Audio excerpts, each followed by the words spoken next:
بسم اللہ الرحمن الرحیم۔ اعوذ باللہ من الشیطان اللعین الرجیم، بسم اللہ الرحمن الرحیم۔ نحمدہ ونصلی علی رسولہ الکریم وآلہ الاطہار۔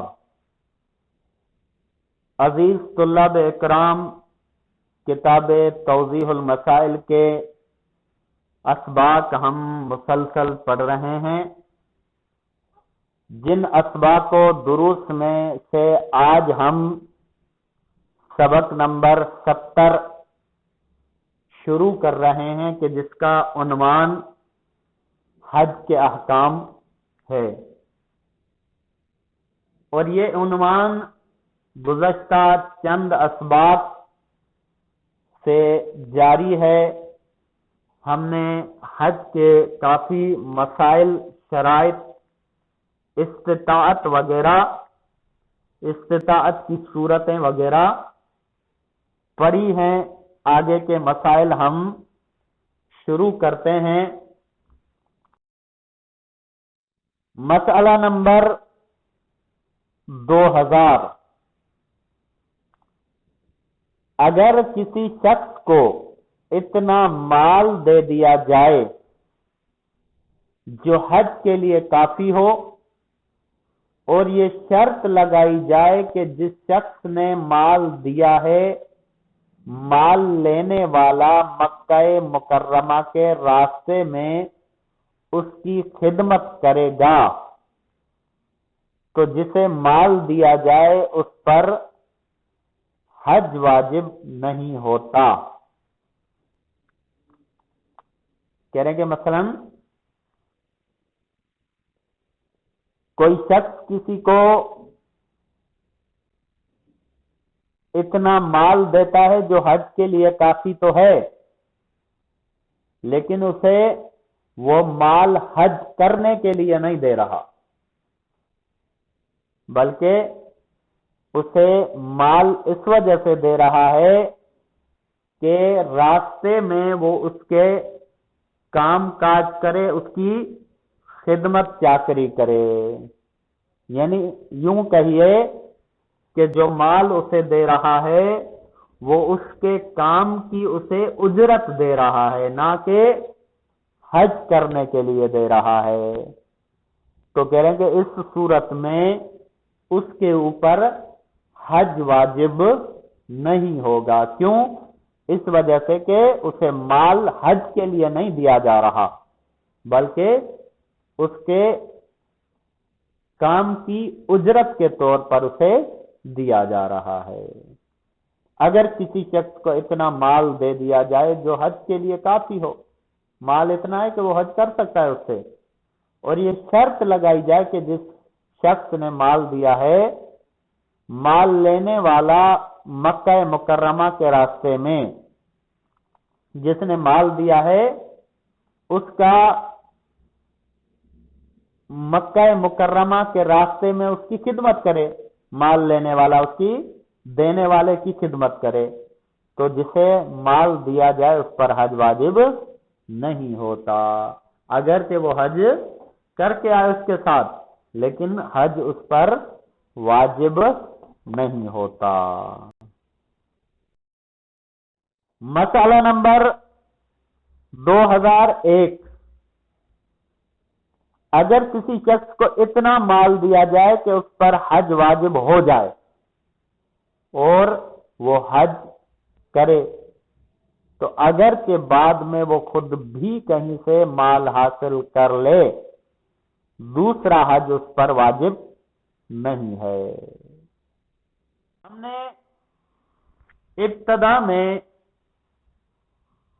پہلے مسئلے میں، حج کے پہلے مسئلے میں بتایا تھا کہ انسان پر اگر پوری شرائط موجود ہوں تو زندگی میں ایک دفعہ حج واجب ہوتا ہے، اور ایک دفعہ وہ اگر حج انجام دے تو اسے دوبارہ حج کرنے کی ضرورت نہیں ہے، دوبارہ اس پہ حج واجب نہیں ہے. یہ ہم نے پہلے مسئلے میں بتایا تھا. اس مسئلے میں اسی قسم کی بات کر رہا ہے، لیکن تھوڑے سے فرق کے ساتھ. کہہ رہے کہ مثلا کسی کے پاس اپنا مال تو نہیں ہے، اس کے پاس اتنی استطاعت، اتنی طاقت، اتنا مال، طاقت سے مطلب مالی طاقت اتنی نہیں ہے کہ وہ حج کر سکے. لیکن کیا ہوا کہ اسے کسی نے حج کے اخراجات دے دیے اور حج اس پر واجب ہو گیا اور وہ چلا گیا، جا کے حج کر کے آیا. اپنے مال سے اس نے نہیں کیا لیکن حج کر لیا ہے. کسی نے مال دیا، اب اس پہ حج واجب ہو گیا مال ملنے کی وجہ سے. جیسے کہ ہم 2-3 مسائل میں پڑھ کے آئے کہ کوئی حج اگر مال دے دے، اس کے سارے اخراجات برداشت کرے، اہل و عیال کے اخراجات برداشت کرے، جتنی بھی صورتیں ہم بیان کر کے آئے، یعنی جس پر مال، جس کو مال ملا اور حج واجب ہو گیا. اب حج واجب ہونے کے بعد وہ چلا گیا، حج کر کے آ گیا. حج کر کے واپس آنے کے بعد کچھ عرصہ گزرا اور الحمدللہ اس کے کاروبار نے ترقی کی. اب اس میں اتنی صلاحیت و استطاعت ہے کہ وہ خود بھی حج کر سکتا ہے. تو کہہ رہے ہیں کہ اس کے باوجود بھی دوسری دفعہ اس کے لیے حج کرنا واجب نہیں ہے، دوبارہ اسے حج انجام دینے کی ضرورت نہیں ہے. ایک دفعہ اس نے انجام دے دیا، کافی ہے. ہاں البتہ اپنی طرف سے جانا چاہے، بغیر واجب کے جانا چاہے تو کئی دفعہ جا سکتا ہے، کوئی حرج نہیں ہے. البتہ اس پر حج واجب نہیں ہے. مسئلہ نمبر 2002.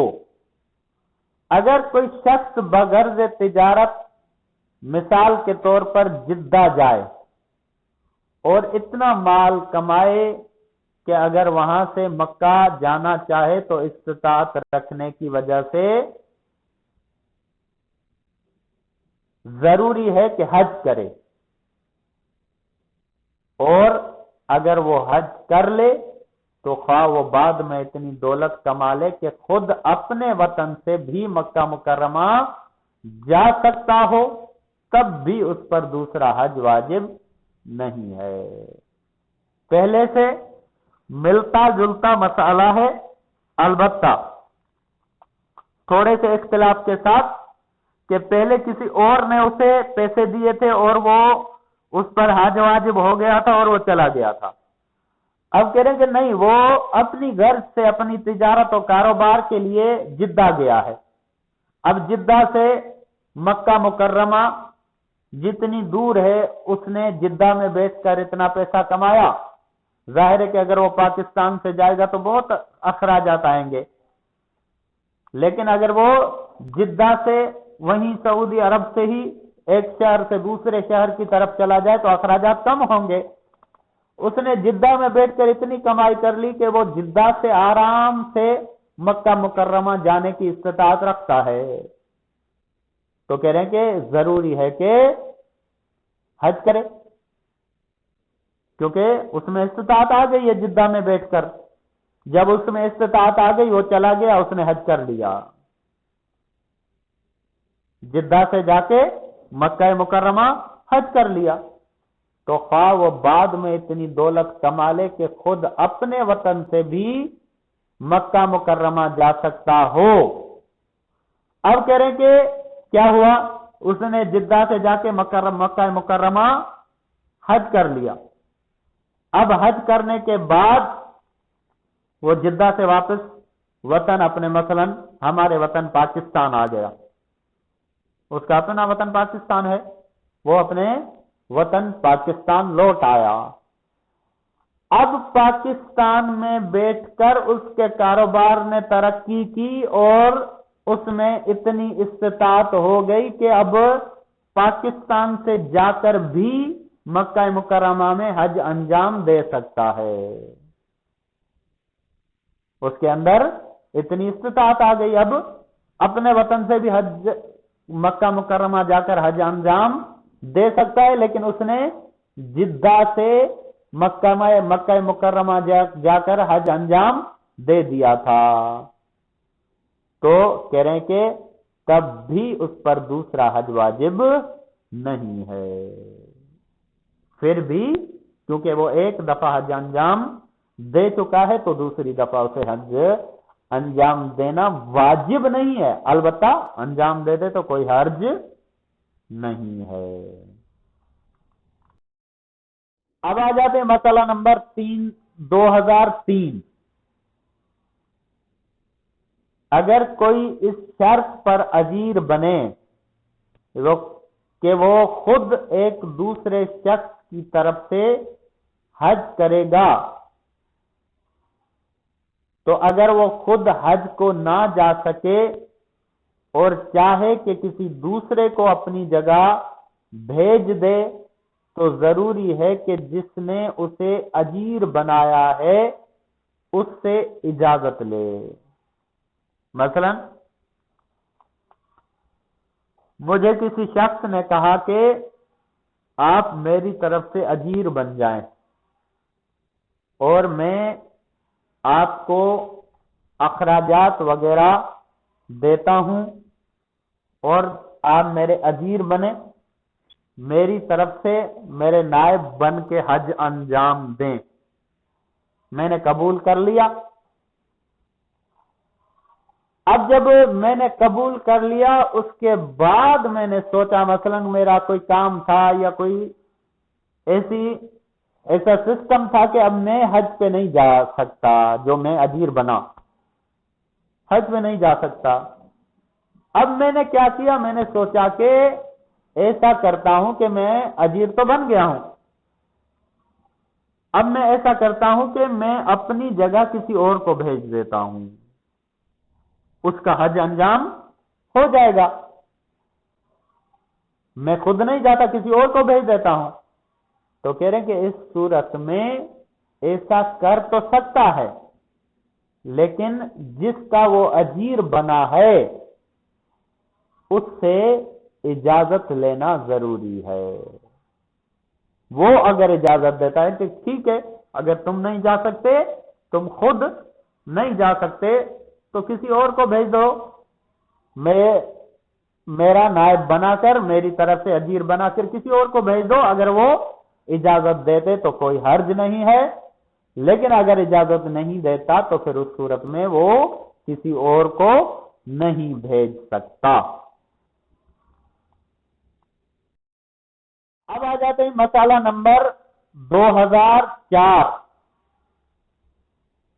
جس سال کوئی شخص صاحب استطاعت ہوا ہو، اگر اسی سال مکہ مکرمہ چلا جائے اور مقرر وقت پر عرفات اور مشعر الحرام میں نہ پہنچ سکے اور بعد کے برسوں میں صاحب استطاعت نہ ہو تو اس پر حج واجب نہیں ہے۔ کہہ رہے ہیں کہ مثلا کوئی شخص ایک سال، مثلا مثال لیتے ہیں ہمارے مسئلے کے نمبر سے ہی، کہ 2004 میں کوئی شخص صاحب استطاعت بن گیا اور اسی سال وہ صاحب استطاعت بنا اور اس نے کہا کہ میں اسی سال ہی حج کر کے آتا ہوں، اور وہ چلا گیا 2004 میں حج کرنے کے لیے۔ 2004 میں گیا حج کرنے کے لیے، اب کیونکہ اسی سال استطاعت آئی تھی اور اسی سال وہ نکل گیا، تو وقت مقررہ پر عرفات اور مشعر الحرام، یعنی جہاں پر اعمال حج انجام دینے ہیں، وہاں نہیں پہنچ پایا۔ اس سال استطاعت تھی، گیا بھی 2004 میں، مگر پہنچ نہیں پایا. اب بعد کے برسوں میں صاحب استطاعت نہ ہو تو اس پر حج واجب نہیں ہے. کہیں گے 2004 میں مستطیع ہوا، وہ گیا لیکن پہنچ نہیں پایا، اب 2005 میں وہ صاحب استطاعت نہیں ہے، 2006 میں صاحب استطاعت نہیں ہے، 2007 میں صاحب استطاعت نہیں ہے، نہیں بنا، تو اس پر حج واجب نہیں ہوگا، سوائے اس کے کہ چند سال پہلے سے صاحب استطاعت رہا ہو. یہاں پر غور کرنے کی بات ہے کہ وہ مثلا 2003 میں صاحب استطاعت، 2001 میں صاحب استطاعت بنا تھا، 2001 میں صاحب استطاعت بنا تھا، وہ نہیں گیا، 2002 میں بھی نہیں گیا، 2003 میں بھی نہیں گیا، 2004 میں گیا اور وہ پہنچ نہیں پایا. غور کریں ذرا کہ 2001 2003 میں صاحب استطاعت رہا لیکن 2004 میں وہ گیا، اب 2004 میں نہیں پہنچ پایا تو اس پر حج واجب رہے گا. کیوں؟ اس وجہ سے کہ وہ پہلے صاحب استطاعت جس سال میں رہا تھا اس سال نہیں گیا تھا.